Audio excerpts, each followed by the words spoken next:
ನಾಡಬಂಧುಗಳೇ, ರಾಜ್ಯ ಮಾಹಿತಿ ಹಕ್ಕು ಮತ್ತು ಸಾಮಾಜಿಕ ಕಾರ್ಯಕರ್ತರ ವೇದಿಕೆಯಿಂದ ಇವತ್ತು ಜಿಲ್ಲಾ ಪಂಚಾಯತಿ ಕಚೇರಿಗೆ ಬಂದಿದ್ವಿ. ಏನಂದರೆ ಮುಖ್ಯವಾದ ವಿಚಾರ ಅಂದರೆ ನಮ್ಮ ಉದ್ದೇಶ, ರಾಜ್ಯ ಮಾಹಿತಿ ಹಕ್ಕು ಸಾಮಾಜಿಕ ಕಾರ್ಯಕರ್ತರ ಉದ್ದೇಶ ಅಂದರೆ ಪ್ರತಿಯೊಂದು ಭ್ರಷ್ಟಾಚಾರಗಳು ತೊಡೀತಾ ಇದೆ ಮತ್ತು ಸುಮಾರು ರೈತರಾಗಲಿ ಮತ್ತು ಸಾರ್ವಜನಿಕರಾಗಲಿ ಆ ಕಚೇರಿಗಳಲ್ಲಿ ಸುತ್ತಾಡ್ತಾ ಇದ್ದಾರೆ. ಇದನ್ನು ತಡೆಗಟ್ಟಬೇಕಂತ ನಮ್ಮ ಕೋಲಾರ ಜಿಲ್ಲೆ ಸಮಿತಿಯಿಂದ ಇವತ್ತು 2 ಸಲ ಮನವಿ ಕೊಟ್ಟಿದ್ದೀವಿ. ಇವತ್ತು ಜಿಲ್ಲಾ ಪಂಚಾಯತಿ ಕಚೇರಿಗೆ ಕೊಟ್ಟಿದ್ದೀವಿ. ಏನಂದರೆ ಕೆಲವು ಮನವಿಗಳನ್ನು ಕೊಟ್ಟಿದ್ದೀವಿ. ಮುಖ್ಯವಾಗಿ ಏನೆಂದರೆ ಕೆ.ಸಿ. ರೆಡ್ಡಿ ಸ್ವಂತ ಊರು ಕ್ಯಾಸಂಬಳ್ಳಿ, ಅಂಥ ಕಾಲೇಜಿಗೆ ಅಂಥ ಊರಿಗೆ ಒಂದು PU ಕಾಲೇಜಲ್ಲಿದೆ. ಸತತವಾಗಿ 6 ವರ್ಷ ಪ್ರಯತ್ನ ಮಾಡಿದ್ರು, ಇದುವರೆಗೂ ಕಾಲೇಜ್ ಆಯಿತು.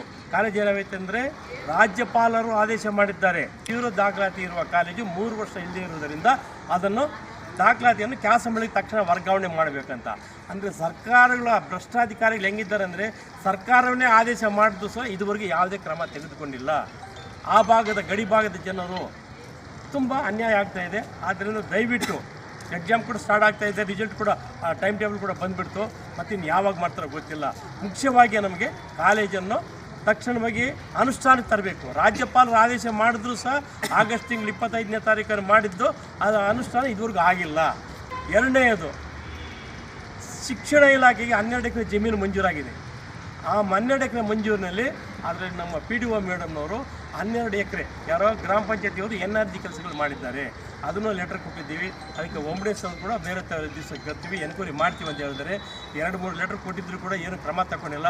ಅದನ್ನು ಕೂಡ ಇವಾಗ ನಮ್ಮ CO ಸಾಹೇಬ್ರ ಹತ್ರ ಕೂಡ ಮಾತಾಡಿದ್ದೀವಿ. ನಾವು ಕ್ರಮ ತಗೊಳ್ತೀವಿ, ಕರೆಸ್ತೀವಿ, ನಿಮಗೊಂದು ಮೆಮೊರಾಂಡಮ್ ಕೊಡ್ತೀವಿ ಅಂತ ಹೇಳಿದ್ರು. ಮೂರನೆಯದು, ಮೂಗರು ಕ್ಯಾಸಂಬಳ್ಳಿಯಲ್ಲಿ 30 ವರ್ಷಗಳಿಂದ ಅಲ್ಲೇ ಹುಟ್ಟಿ ಬೆಳೆದವ್ರನ್ನು ಅಲ್ಲಿ ಗುಡಿಸಲಲ್ಲಿ ವಾಸ ಮಾಡ್ತಾರೆ. ಅವ್ರಿಗೆ ಏನು ಫೆಸಿಲಿಟಿ ಕೊಟ್ಟಿಲ್ಲ. ಆದ್ದರಿಂದ ಅವ್ರ ಬಗ್ಗೆ ಕೂಡ ನಾವು ಕೇಳೋದಕ್ಕೋಸ್ಕರ ಅವರು ಬಸ್ ನಿಲ್ದಾಣದಲ್ಲಿ ವಾಸ ಮಾಡಿದರು. ನಮ್ಮ PDO ರಶ್ಮಿ ಅವರು ಅವ್ರನ್ನ ಹಾಸ್ಟೆಲ್ಗೆ ಸೇರಿಸ್ಬಿಟ್ರು. ನಮ್ಗೆ ಯಾಕೆ ಅಂತ ನಾವೊಂದು 6 ತಿಂಗಳಾಯಿತು, ಸುಮಾರು ಸಲ ಮನವಿಗಳು ಕೊಟ್ಟಿದ್ದೀವಿ. ಕಲ್ಯಾಣ ಇಲಾಖೆಗೆ, ಸಮಾಜ ಕಲ್ಯಾಣ ಇಲಾಖೆಗೆ ಕೊಟ್ಟಿದ್ದೀವಿ, ಶಾಸಕರು ಕೊಟ್ಟಿದ್ದೀವಿ, ಮಾಹಿತಿ ಆಯೋಗ ಕೊಟ್ಟಿದ್ದೀವಿ. ಅವ್ರೇನು ಹೇಳಿದ್ರೆ ಇವರು ಊರಿನಲ್ಲಿ ಇಲ್ಲ ಅಂತ ಸ್ಟೇಟ್ಮೆಂಟ್ ಕೊಡ್ತಾರೆ, ಇಂಥ ಸುಳ್ಳಪ್ಪ ಲೆಟರ್ ಕೊಡ್ತಾರೆ ನಮ್ಮ ಅಧಿಕಾರಿಗಳು, ಸರ್ಕಾರ ಅಧಿಕಾರಿಗಳು. ಇಂಥ ಭ್ರಷ್ಟಾಧಿಕಾರಿಗಳ ಬಗ್ಗೆ ನಾವು ಕ್ರಮ ತಗೊಳ್ಬೇಕು ಅಂತ ಹೇಳ್ಬಿಟ್ಟು ನಮ್ಮ CO ಸಾಹೇಬ್ರಿಗೆ ಹೇಳಿದ್ದೀವಿ. ಎಲ್ಲ ಅನುಕೂಲ ಮಾಡಿಕೊಡ್ತೀವಿ ಅಂತ ಹೇಳಿದ್ದಾರೆ. ಇನ್ನೂ ಒಂದು 10 ದಿವಸ ಒಳಗಡೆ ನಾವು ಪ್ರಯತ್ನ ಮಾಡ್ತೀವಿ. ಏನೂ ಆಗಿಲ್ಲ ಅಂದರೆ ನಮ್ಮ ಎಲ್ಲ ತಾಲೂಕುಗಳಲ್ಲಿ ಬಂದಿದ್ದಾರೆ. ನಮ್ಮ ಜಿಲ್ಲಾಧ್ಯಕ್ಷರಾದ ರವಿಕುಮಾರ್ ಬಂದಿದ್ದಾರೆ, ಅವರು ಒಂದು 2 ಮಾತು ಮಾತಾಡ್ತಾರೆ. ನಮ್ಮ KGF ಅಧ್ಯಕ್ಷರು ಬಂದಿದ್ದಾರೆ, ತ್ರಿಲೋಕ್ ಚಂದ್ರ ಅಂತ. ನಮ್ಮ ಉಪಾಧ್ಯಕ್ಷರು ಬಂದಿದ್ದಾರೆ, ನಮ್ಮ ಯಾದವ್ ರೆಡ್ಡಿ ಅಂತ. ಎಲ್ರಿಗೂ ನಮಸ್ಕಾರ. ಇದು ನಮ್ಮ ರಾಜ್ಯ ಮಾಹಿತಿ ಹಕ್ಕು ಮತ್ತು ಸಾಮಾಜಿಕ ಕಾರ್ಯಕರ್ತರ ವೇದಿಕೆ ಏನಿದೆ, ಇವತ್ತು ರಾಜ್ಯಾದ್ಯಂತ ಕಾರ್ಯನಿರ್ವಹಿಸ್ತಾ ಬರ್ತಾ ಇದೆ. ಈಗ ನಾವೇನು ಎಲ್ಲ ಇಲಾಖೆಗಳಲ್ಲಿ ಏನು ಭ್ರಷ್ಟಾಚಾರ ನಾವು ತಾಂಡ್ವಾಡ್ತಾ ಇದೆ, ಮತ್ತು ಕೆಲಸಗಳು ಸಾರ್ವಜನಿಕರು ಬಂದಾಗ ಸರಿಯಾದ ಸಮಯದಲ್ಲಿ ಕೆಲಸಗಳು ಆಗ್ತಾಯಿಲ್ಲ. ಇಲ್ಲಿ ವಾರಗಟ್ಟಲೆ, ತಿಂಗಳುಗಟ್ಟಲೆ, ವರ್ಷಾನುಗಟ್ಟಲೆ ಅಲಿಸ್ತಾ ಇದ್ದಾರೆ. ಸೊ ಹಂಗಾಗಿ ಈಗ ಎಚ್ಚರಿಕೆ ಒಂದು ಇದನ್ನು ಕೊಡೋದಕ್ಕೋಸ್ಕರಾಗಿ ಅಧಿಕಾರಿಗಳಿಗೆ ಗಮನಕ್ಕೆ ಬಂದಿದ್ದೀವಿ. ಮುಂದಿನ ದಿನಗಳಲ್ಲಿ ಇದೇ ಥರ ಏನಾದರೆ ಒಂದು ಹೋರಾಟನ ಹಮ್ಮಿಕೊಳ್ಬೇಕಾಗುತ್ತೆ, ಧರಣಿ ಎಲ್ಲ ಮಾಡಬೇಕಾಗುತ್ತೆ. ಇದು ರಾಜ್ಯಾದ್ಯಂತ ಎಲ್ಲನೂ ಒಗ್ಗೂಡಿ ಇದನ್ನ ಕಾರ್ಯನ ನಿರ್ವಹಿಸ್ತೀವಿ ಅಂತ ಹೇಳಿ. ಎಲ್ರಿಗೂ ನಮಸ್ಕಾರ. ಬಂದಿದೆ ರಾಜ್ಯ ಮಾಹಿತಿ ಹಕ್ಕು ಮತ್ತು ಸಾಮಾಜಿಕ ಕಾರ್ಯಕರ್ತರಿಂದ ನಮ್ಮದು ಉದ್ದೇಶ ಒಂದೇ, ಮೂಲ ಉದ್ದೇಶ ಇದು ಕ್ಯಾಸಂಬಳ್ಳಿಗೆ ಕಾಲೇಜ್ ಬೇಕು. ಕಾಲೇಜ್ ಏನಕ್ಕೆ ಬೇಕು ಅಂದರೆ ಸುಮಾರು 8ರಿಂದ 10 ಪೊಲೀಸರಿದ್ದಾವೆ.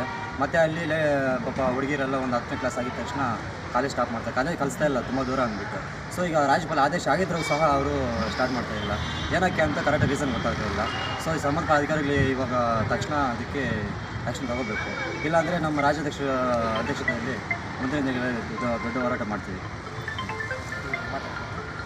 ಅಷ್ಟು ನಮ್ಮ ಕೊನೆಯ ವಿಚಾರ ಏನಂದರೆ ನಮ್ಮ ಕೋಲಾರ ಜಿಲ್ಲಾ ಘಟಕದಿಂದ ಸಂತೋಷ್ ಹೆಗ್ಡೆ, ಲೋಕಾಯುಕ್ತ ನಿವೃತ್ತ ಸಂತೋಷ್ ಹೆಗ್ಡೆ ಅವರ ಹಾದಿಯಲ್ಲಿ ರಮೇಶ್ ಸರ್, HP ರಮೇಶ್ ಕುಡಿಗಲ್ ಅವರ ಆ ನೇತೃತ್ವದಲ್ಲಿ ನಮ್ಮ ಕೋಲಾರ ಜಿಲ್ಲೆಯಲ್ಲಿ 2 ತಿಂಗಳಾಯಿತು ನಮ್ಮ ಕೋಲಾರ ಜಿಲ್ಲೆ ಸಮಿತಿ ಮಾಡಿ.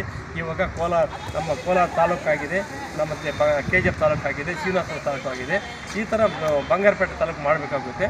ಎಲ್ಲ ಆದಮೇಲೆ ಎಲ್ರಿಗೂ ಒಬ್ಬೊಬ್ಬರು ಎಲ್ಲ ಕಚೇರಿಗೆ ಹೋದರೂ ಕೂಡ ಕಾಸು ಲಂಚ ಕೊಡ್ದೇ ಕೆಲಸ ಮಾಡಬೇಕು ಅಂತ ಇವತ್ತು ನಾವೆಲ್ಲ ಬಂದ ಮೇಲೆ ನಮ್ಮ ಸಂಘಟನೆ ನೋಡಿದ ಮೇಲೆ ನಮ್ಮ BSನವರು ಕೂಡ ನಮ್ಮ CO ಸಾಹೇಬರೆಲ್ಲ ಹೇಳಿದ್ರು, ತಕ್ಷಣವಾಗಿ PDO ಹತ್ರ ಹೋಗಿ ಫೋನ್ ಮಾಡಿಸಿ ಆದಷ್ಟು ಕೆಲಸ ಮಾಡಿಸ್ಕೊಡ್ತೀವಿ ಅಂತ ನಮಗೆ ಆ ಕೊಟ್ಟಿದ್ದಾರೆ. ನಮಸ್ಕಾರ.